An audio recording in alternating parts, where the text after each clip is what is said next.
Good morning. Everybody. Good morning. We are now on our pre-Thanksgiving Sunday Yes. because this Thursday will be our Thanksgiving and our Thanksgiving Sunday will be next week, November 30th. So anyway, I would like to thank all of you for being here today. And for those who are watching online, thank you for joining our worship service today here in Blessed Word Christian Church in Las Vegas, Nevada. Beautiful. Now, if this is your first time to join, I want to let you know that we are now holding our services in the Silver Mesa Recreational Center. And we will be here for quite some time while waiting for a permanent worship center. With Thanksgiving Day just a few days from now, I would like to focus our message on a wonderful song that reminds all of us to praise and worship the eternal loving God. So our text this morning is in Psalm 103. Let us pray first as we prepare our hearts for God's word. Let's come to the Lord in prayer. Heavenly Father, we thank you for bringing us together today. We know that this is a special day because we can gather and worship you at least once a week together. Thank you that you have planned for this day. And may you speak into our hearts, O God. We know that it is not by coincidence that we are here. It is by your grace. It is by your will and your intention that we will be here today to be together in fellowship and to together raise up our hearts to you, to worship you. And so, Father, may this worship be acceptable to you as we also talk about praising you and worshiping you today. And we thank you because you can see our hearts. Remove anything, Father, that is hindering us from coming to you freely. Forgive us for any sin in our hearts and cleanse us with the blood of your Son, Jesus. And now, O God, may you only be the one to speak to our hearts. In Jesus' name, amen. Okay, so we are taking up Psalm 103. Bless the Lord, O my soul. You know, as a short introduction, the book of Psalms is the hymn book or the prayer book of the Bible. You know, it showcases a wide range of human experience and emotions, from joyous celebrations to anguished cries for help. The Psalms resonate with the raw honesty of human existence. Now, David is listed as the author of 73 Psalms. Asaph of 12. You know, Asaph is the worship leader during David's time. And then the sons of Korah of 11. Other Psalms were written by Solomon, Heman the Ezrahite, Ethan the Ezrahite, and Moses in Psalm 90. The earliest extant copy or existing copy of the Psalms is from the Dead Sea Scrolls from about the 1st century AD. That copy shows that the division into 5 books extend at least the time and certainly earlier. So if you look at the book of Psalms, it is divided into 5 books, main divisions. However, we can see here that most likely Ezra and the other Jewish religious leaders compiled the Psalms into their existing order during Ezra's lifetime. And interestingly, the Psalms was one of the most popular writings among the Dead Sea Scrolls. So this is not just some authors writing, but God has destined that we discover the Dead Sea Scrolls to prove that these Psalms are really existing. And this is part of the history of the Word of God. So the Psalms in the Old Testament, with the most Hebrew manuscripts, are available for research, indicating its enduring popularity among both Jews and Christians. So it is uncertain why the Psalms is divided into 5 books, but Some suggest maybe it's because of the fivefold division of the Torah, but the division of the Psalms is not based on authorship or chronology, as several authors would think. And their individual songs are mixed, so this is mixed throughout the various collections. So we don't know why they put this in that order.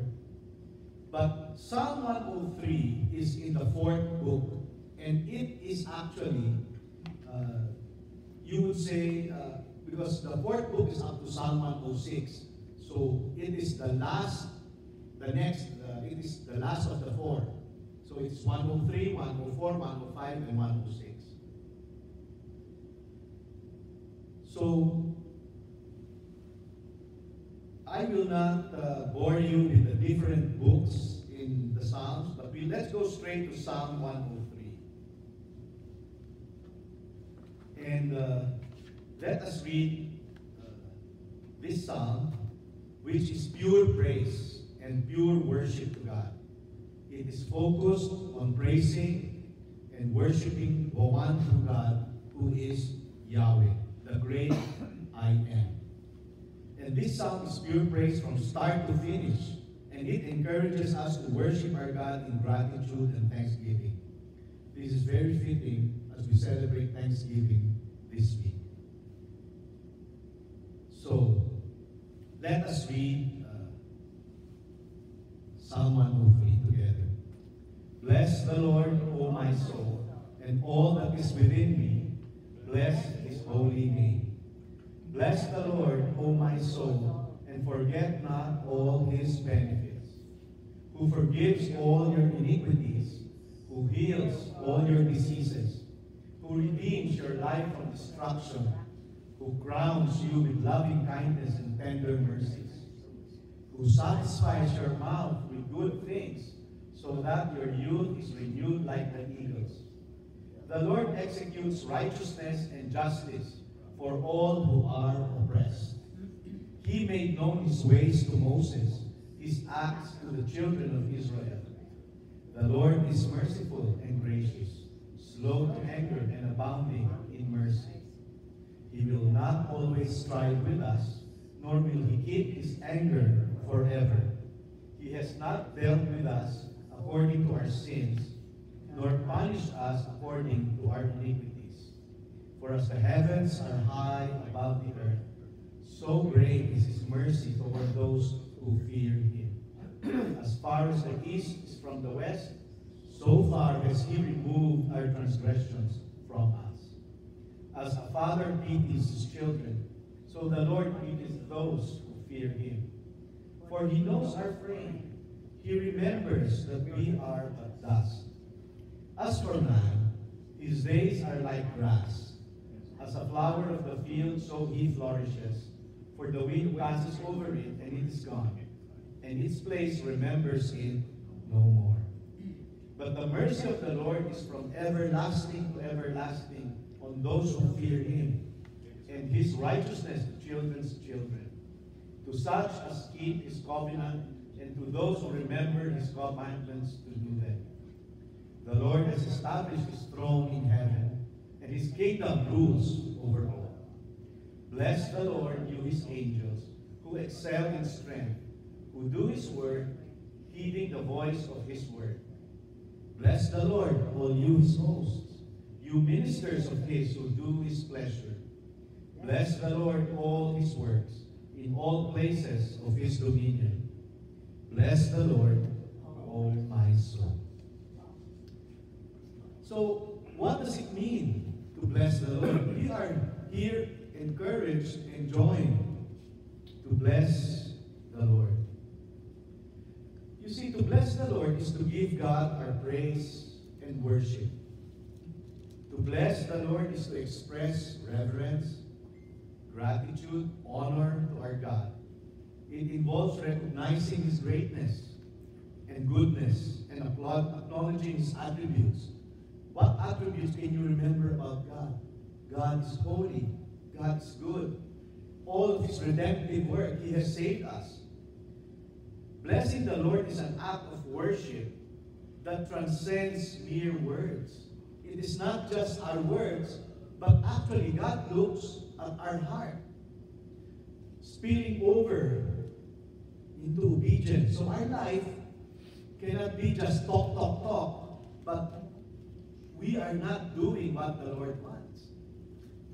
We have to look at our obedience, the service that we do for the Lord, and our heartfelt devotion. It is an expression of joy, gratitude, and reverence towards our Creator, enriching our relationship with Him. So we develop that relationship with our God, and this inspires us to live lives that honor Him. That relationship with our God should lead to honoring God and praising God. Now, of course, if we have a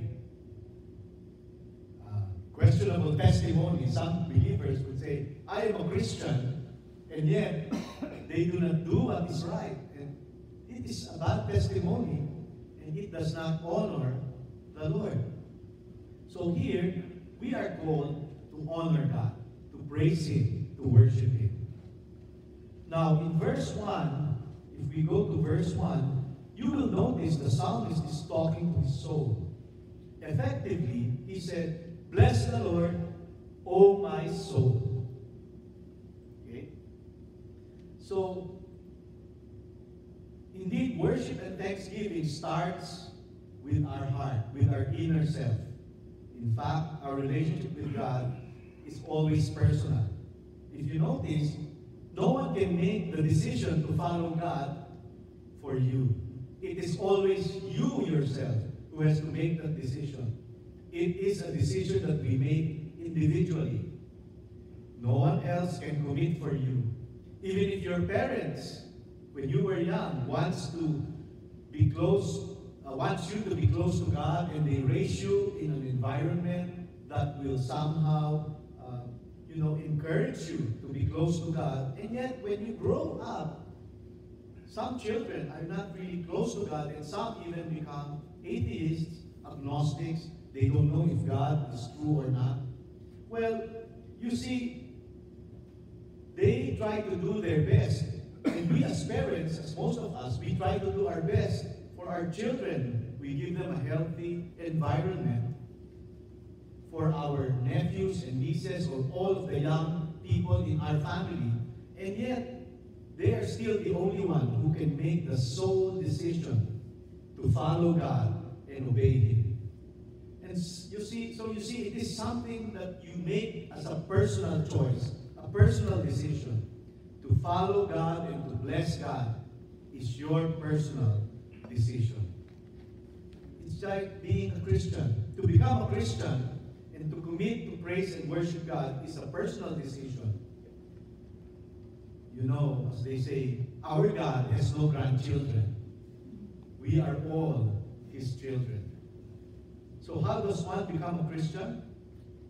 Is it by joining a religion? Is it by attending a church service? By no means. You become a Christian by making a personal decision to receive Jesus into your heart as your personal Savior and Lord. And when you receive Jesus as your Lord and Savior, Jesus resides in your heart. His Spirit, the Holy Spirit, also resides in your heart. In Romans 8:9, it is written, you are not in the flesh, but in the Spirit, if indeed the Spirit of God dwells in you. So when God looks at us, if we have received the Lord Jesus and the Holy Spirit resides in our heart. So when God looks at you individually, He will see, is my spirit in this person or not? And you are the only one who can know if you have received Jesus into your heart. So it is a personal decision to follow and obey God. It is a personal decision to praise and worship God. So the psalmist says, bless the Lord, O my soul, and all that is within me, bless His holy name. So blessing and worshiping God involves all of our being, all of who we are. So it is a private worship. Okay? It starts with private worship. We cannot approach God half-heartedly. And one cannot say, "Oh God, I will worship you today with half of my heart, since the other half belongs to me." Or maybe you will say, "Half of my heart because the other half belongs to my spouse or my partner." Or my other half belongs to my riches in this world, so I cannot leave my riches. Well, that is why Jesus made it very clear in His commandment. In Mark chapter 12, verse 30, it says, "And you shall love the Lord your God with some of your heart." No, it says, "with all of your heart, and with all of your soul, and with all of your mind, and with all of your strength." This is the first commandment. And Jesus actually quoted this commandment in the book of Deuteronomy. It's also there. Deuteronomy chapter 6, chapter 10, chapter 11, chapter 13, chapter 30. This has been repeated many, many times by the Lord, even through Moses, that you should give all of your heart. It is not just some, but you are to be fully committed to the Lord, 100%. You love the Lord your God with all of your being. You worship Him with all of your capacities. You worship Him with all of your capabilities and everything that you got, wholeheartedly. You do not withhold anything from God. In fact, we will not grow in our Christian life if we withhold, unless you are ready to say, "Oh God, everything is yours. I offer everything to you." That is why private worship is so important. Now, the next verses tell us why we should praise God. You see, this song is so nice because it reminds us. It tells us the benefits bestowed upon us. In Psalm chapter 103, verse 2, what does it say? "Who forgives all of you," in verse 3.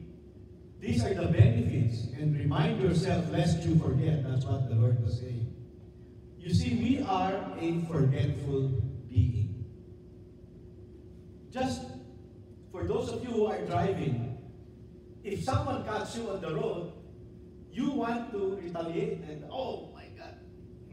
You become very angry because we already forgot, "Oh, I'm a Christian. I should not do that." Okay? Or maybe you say some bad words against the other driver. Or we become angry if somebody does something to us and we cannot forget it. And yet, the Lord will remind us, "You are a Christian." Well, we are forgetful people. That's why the Lord has to say, these are the benefits. Okay, let's look at the benefits, why we should worship and praise God. Number one, He forgives all our sins. Imagine, all of our sins, our iniquities. You see, I believe this is the most important blessing that we can ever have. This benefit of forgiveness of sins is the ultimate benefit.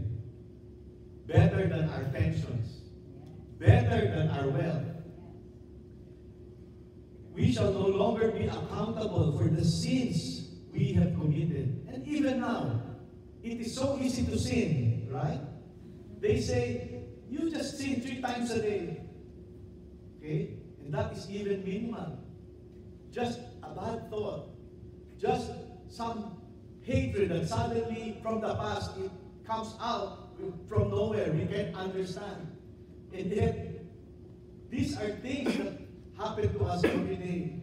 And yet, it says here, God has given us forgiveness. That is why we have been justified through the Lord Jesus Christ. And we have been declared not guilty. Wow! When we face God someday, what a joy to hear, "My son, my daughter, you are not guilty because Jesus paid for your sins." That's why it's important to receive the Lord in our heart. In Psalm 32, it says, "Blessed is he whose transgression is forgiven, whose sin is covered. Blessed is the man to whom the Lord does not impute iniquity, and in whose spirit there is no deceit. You see, if you go through the book of Revelation someday, we will all stand before God on His throne, and there we will give an account of everything. But if you are a son or a daughter or a child of God, then blessed is the man to whom the Lord will not impute iniquity. What a relief that someday we can tell the Lord, thank you so much, Lord, for forgiving my sin. Someday we are going to give an account, and yet every wrongdoing that we have done shall no longer be considered.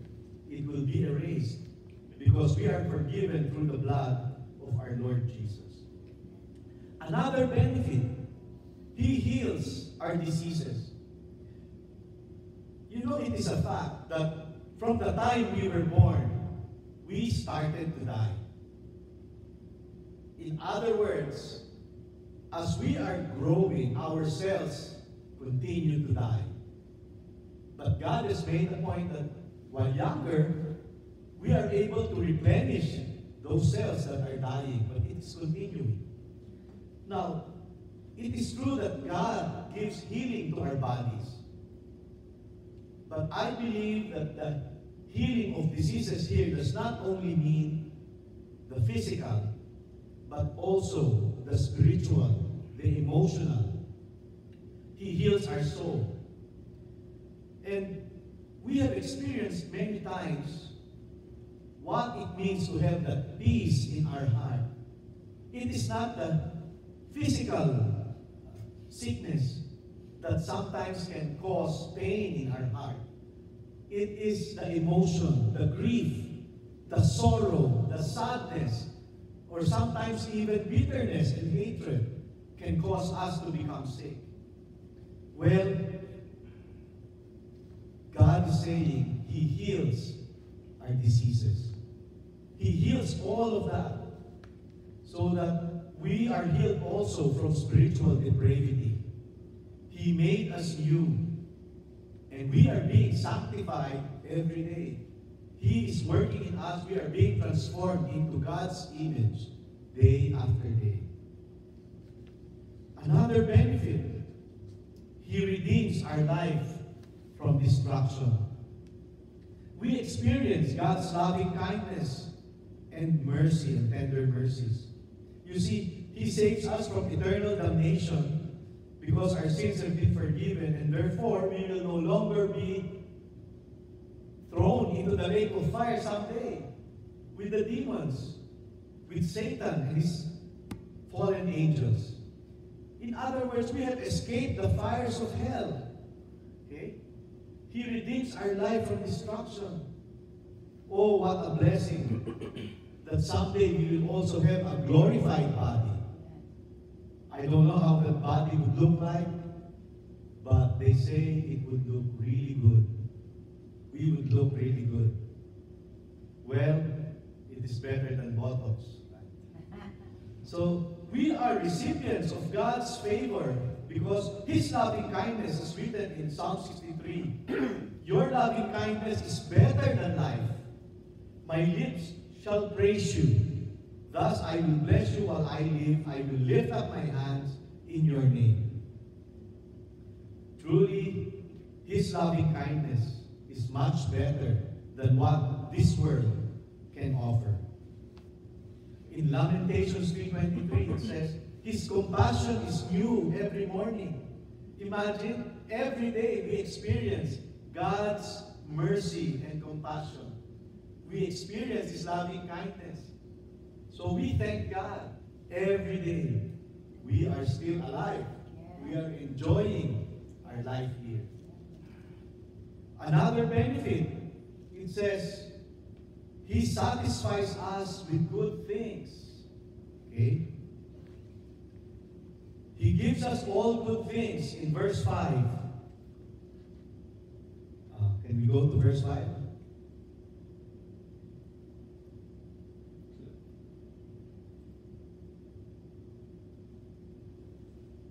He gives us all good things so that we become vigorous and strong. You see, He has blessed us with all spiritual blessings in the heavenly places. Your youth is renewed like the eagles. You see, this is basically what is happening. I remember Caleb in the Old Testament, and he was saying to himself, I am now 85 years old, and I feel like I can still fight, and I feel like I am in my 40s. That's what he said. Because God is the one who gives strength, not the world, not what we think will give us strength. No, it comes from God. And He satisfies our years so that our strength is renewed like an eagle. In Isaiah 40:31, it says, But those who wait on the Lord shall renew their strength. They shall mount up with wings like eagles. They shall run and not be weary. They shall walk and not faint. Could you imagine? Those that wait. Now, what wait here means those who serve the Lord. Those who continue to praise God and worship Him and serve Him will renew their strength. And they will be like eagles. Now, the next portion of our message is corporate worship. From verse 6 to 18, it is no longer about just you yourself worshiping God. It is now telling us to worship together. What does the Word of God say? It is enjoining us to praise and worship our God together. So, number one, the Lord executes His righteous deeds and gives justice to the oppressed. This is found in verse 6. The Lord executes righteousness and justice for all who are oppressed. You see, this is a realization that because our God reigns, all authority comes from Him, and we know that God is just and God is right all the time. In Deuteronomy 32 verse 4, it says, He is the rock, His work is perfect, for all His ways are justice, a God of truth and without injustice. Our God is just. And righteous and upright is He. He is perfect in all His ways, therefore we can trust Him for everything, even when we think there is injustice. You know, sometimes you feel like, what's happening here? There's no justice in this world. Well, let us not forget, God is still in control. And He allows things to happen, but we cannot be the judge because we are not morally right. And it is sad to think that some would doubt God, thinking, oh, God is unfair, and therefore they do not want to worship Him. And sometimes that is how it is. Even, you know, the story of Job, go look at it, and you will feel that, Lord, is it fair that Job, who is following you and who is righteous, will suffer so much? Well, God has a plan. So we cannot be a judge. In fact, Jesus said in Matthew 7, verse 1, do not judge, so that you will not be judged. For in the way you judge, you will be judged, and by your standard of measure, it will be measured to you. In verse 8 to 9, if we scroll continuously, the Lord is compassionate and gracious, slow to anger, and merciful. He will not always be angry with us. You see, His mercies never ceases. His compassions are new every morning. Through the Lord's mercies we are not consumed because His compassions fail not. They are new every morning. Great is your faithfulness. In Psalm 103 verse 17, it says here, But the mercy of the Lord is from everlasting to everlasting on those who fear him, and his righteousness to children's children. So you can see here, those who do not obey the Lord, it is like your life is so fast. And yet, God's mercies to those who love God will continue, and his righteousness upon your children and upon your children's children, it will continue because God's loving kindness is there. That's why the loving kindness of the Lord is better than life. In Psalm 63, 3-4, my lips shall praise you, thus I will bless you while I live, I will lift up my hands in your name. Another thing we can see here when we worship God, he has not dealt with us according to our sins. For to pay for the sin is costly. Let us look at Psalm 49, verses 6-9. And it is in our chart here. You see, some people think that they can pay so that our sins can be forgiven. And this is one of the issues in 1519 that Martin Luther had to deal with the Roman Catholic Church. Because at that time, there were a lot of indulgences, and only those who are rich can pay. And they're saying that then the sins are forgiven. Well, this is what the Word of God says. That's why Martin Luther said, sola scriptura at that time. The Scripture alone is the sole authority. God's Word. Because it is God's Word that will lead us. And this is what it says in Psalm 49. Those who trust in their wealth and boast in the multitude of their riches. It says, none of them can by any means redeem his brother, nor give to God a ransom for him. So you see, people then at the time think that, okay, because I have the money, I am wealthy, then I can use my riches to ransom my brother or to ransom my loved one. I can pay for their sins. I can make an offering so that my wealth can be used to pay for the sin. And, you know, even other religions think that way. It's not only the Christian or Catholic Church. It is also the Egyptians, for example. That's why when they bury the Pharaoh or they bury people, they bring a lot of gold with them, a lot of money, because they think they can use it in the next life. But that's what God is saying. No, none of them can by any means redeem his brother nor give to God a ransom for him. In verse 8, for the redemption of their souls is costly, and it shall cease forever. You have to stop trying. That's what the Lord is saying. Cease forever. That he should continue to live eternally and not see the pit, because they will see destruction. You see, it is by God's word that we are directed. That's why the Lord has removed our transgressions from us. And it is not by our riches, but it is only by the grace of God. Now, in Psalm 103, going back to Psalm 103, verse 11, it says here, as far as the heavens are above the earth, so great is his mercy toward those who fear him. As far as the east is from the west, so far has he removed our transgressions from us. So he has removed our sins. Now, his mercies, how high, how plentiful are his mercies. It says here, as high as the heavens are high above the earth. So how high is it? Can you measure it? It is infinity.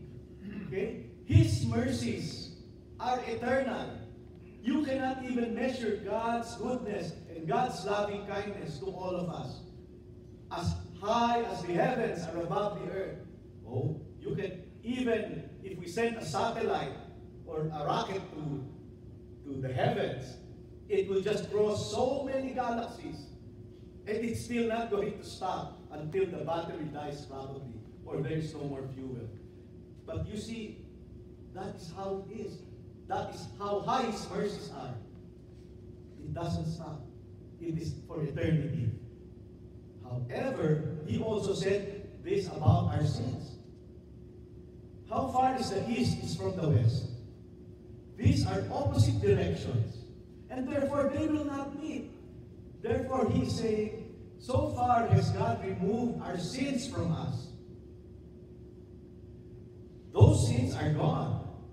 God paid for it through the Lord Jesus Christ. He paid for everything. But sometimes, we desire to bring back some of our favorite sins, even if the Lord has paid for it already. Well, those sins are gone because when the Son has set you free, you are free indeed.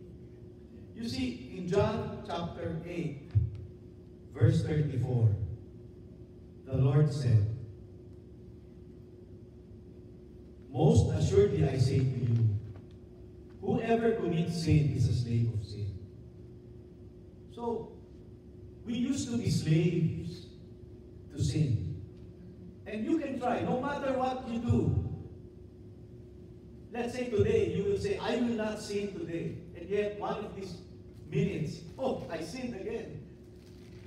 You see, we are a slave of sin. But the nice thing, Jesus has freed us. He said, therefore, in verse 36, if the Son makes you free, you shall be free indeed. We have freedom in Christ. That's why now, what Christ did is a fulfillment of Psalm 103. When He said, as far as the east is from the west, He has removed all of your transgressions from us. So it is now up to us if we still want those sins or not. But then, we know we have to memorize 1 John 1:9, right? That if we confess our sins, God is faithful and just to forgive us our sins. We have to confess.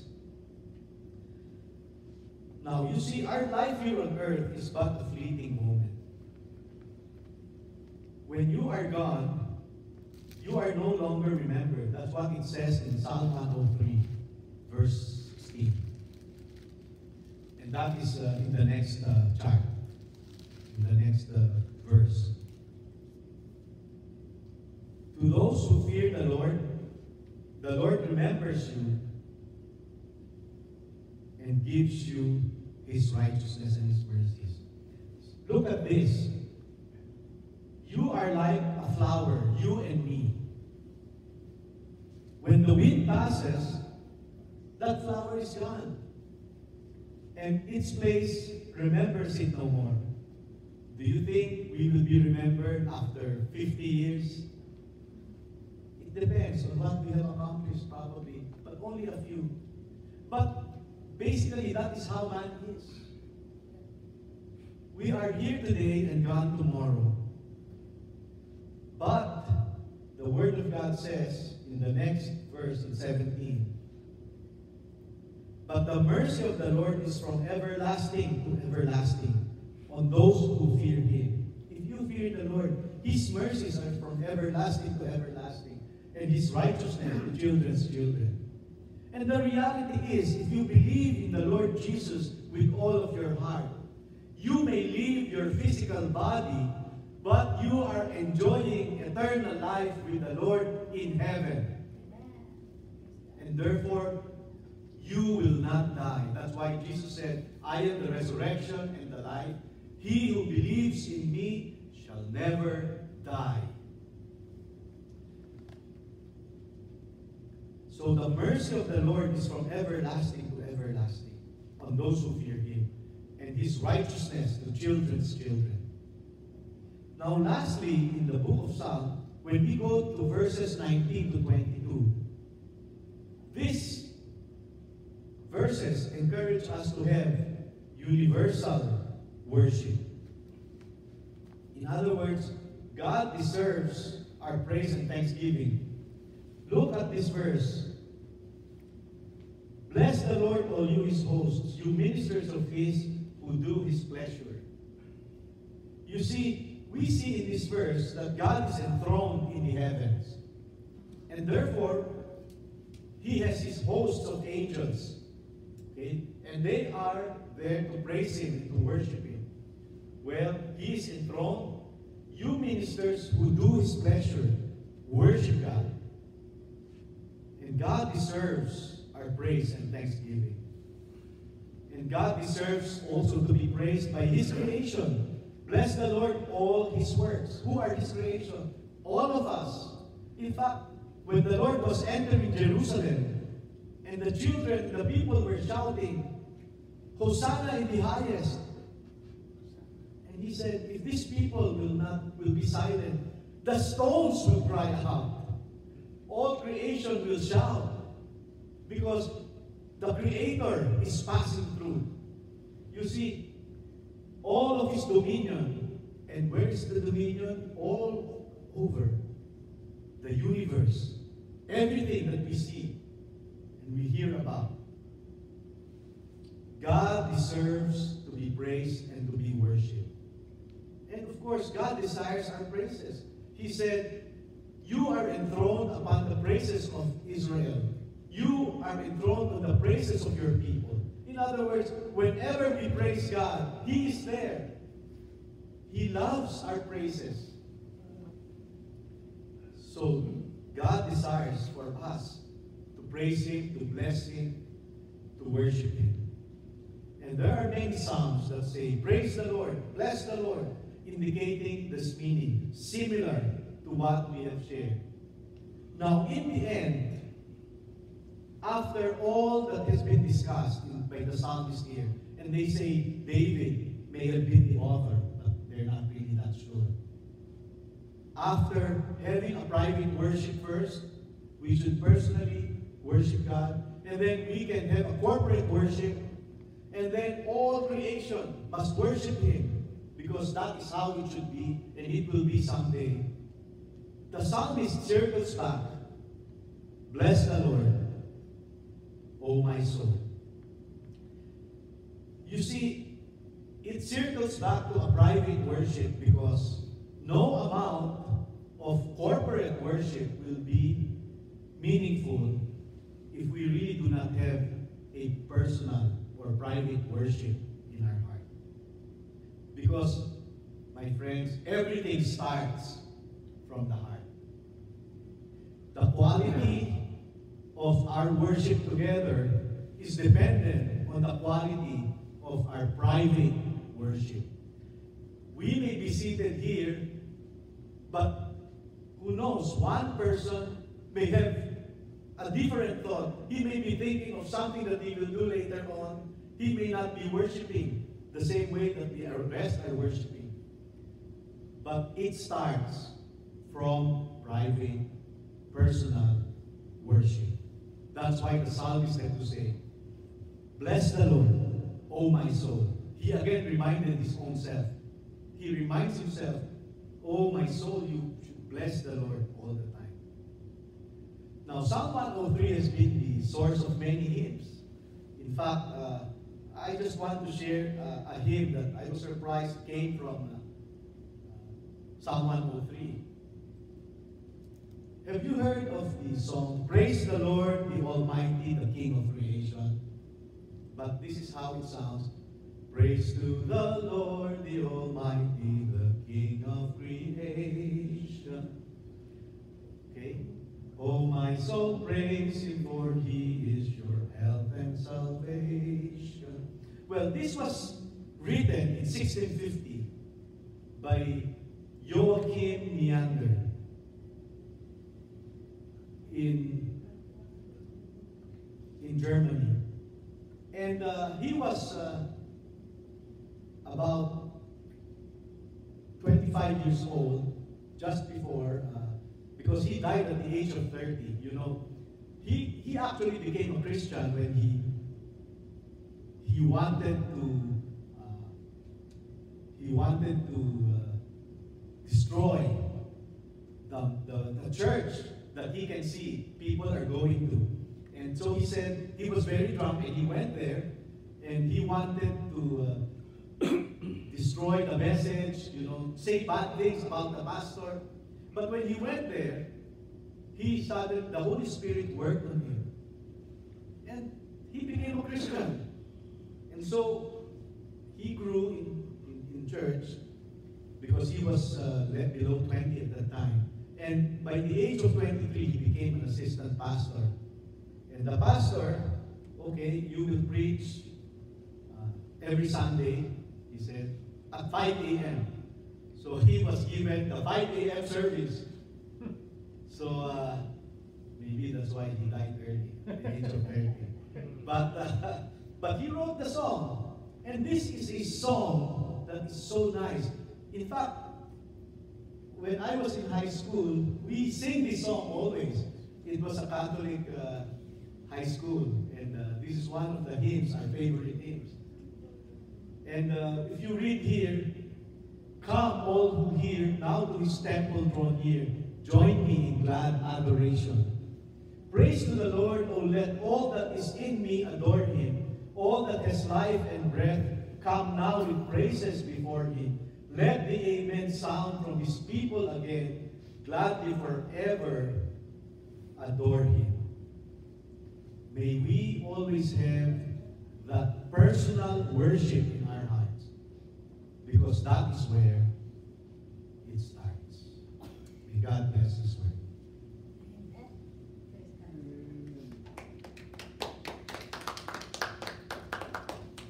Can we call the worship?